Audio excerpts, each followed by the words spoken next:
AG ನ್ಯೂಸ್ಗೆ ಸ್ವಾಗತ. ಬರುವ ಜೂನ್ 30ರಿಂದ ಜುಲೈ 8ರವರೆಗೆ ನಡೆಯಲಿರುವ ಗ್ರಾಮ ದೇವತೆಯರ ಜಾತ್ರಾ ಮಹೋತ್ಸವ ಹಿನ್ನೆಲೆ ನಗರದ ಶ್ರೀ ದ್ಯಾಮವ್ವ ದೇವಿ ದೇವಸ್ಥಾನದಿಂದ ಜೀನಗಾರ ಮನೆಯವರೆಗೆ ಶ್ರೀ ಗ್ರಾಮ ದೇವತೆಯವರನ್ನ ಬಣ್ಣಕ್ಕೆ ಕಳುಹಿಸುವ ಕಾರ್ಯಕ್ರಮಕ್ಕೆ ವಿಶೇಷ ಪೂಜೆ ಸಲ್ಲಿಸಿ ಶಾಸಕ ಹಾಗೂ ಜಾತ್ರಾ ಕಮಿಟಿ ಅಧ್ಯಕ್ಷ ರಮೇಶ್ ಜಾರಕಿಹೊಳಿ ಚಾಲನೆ ಕೊಟ್ಟಿದ್ದಾರೆ.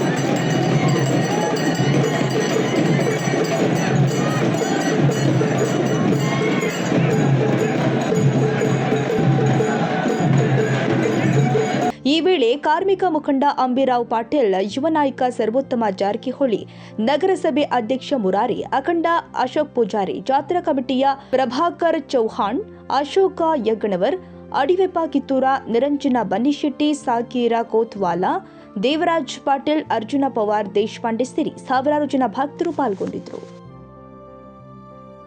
ಕನ್ನಡಿಗರ ಮೆಚ್ಚಿನ ನಿಮ್ಮ ಎಜೆ 24/7 ನ್ಯೂಸ್ ಕನ್ನಡ ವಾಹಿನಿ ಇದೀಗ ಟಿವಿಯಲ್ಲಿ ಲಭ್ಯ.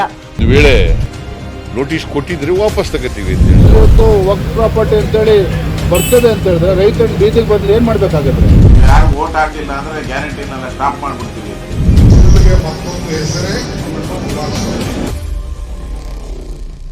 ಕರ್ನಾಟಕ ಮತ್ತು ದೇಶ ವಿದೇಶ 360 ಡಿಗ್ರಿ ಸುದ್ದಿ ಹಾಗೂ ಉತ್ತರ ಕರ್ನಾಟಕ, ಬೆಳಗಾವಿ, ಬಾಗಲಕೋಟೆ, ಧಾರವಾಡ, ಹಾವೇರಿ, ಗದಗ, ಬಿಜಾಪುರ ಜಿಲ್ಲೆಯ ಕ್ಷಣ ಕ್ಷಣದ ವಿವರವನ್ನ ಪಡೆಯುವುದಕ್ಕೆ ಎಜೆ 24/7 ನ್ಯೂಸ್ ಕನ್ನಡ ವಾಹಿನಿಯನ್ನ ಲೈಕ್ ಮಾಡಿ, ವಿಡಿಯೋಗಳನ್ನ ಶೇರ್ ಮಾಡಿ, ಕಮೆಂಟ್ ಮಾಡುವ ಮೂಲಕ ನಮ್ಮ ವಾಹಿನಿಗೆ ಸಹಕಾರ ನೀಡಿ ಮತ್ತು ಚಾನೆಲ್ ಅನ್ನ ಸಬ್ಸ್ಕ್ರೈಬ್ ಮಾಡಿ. ಧನ್ಯವಾದಗಳು.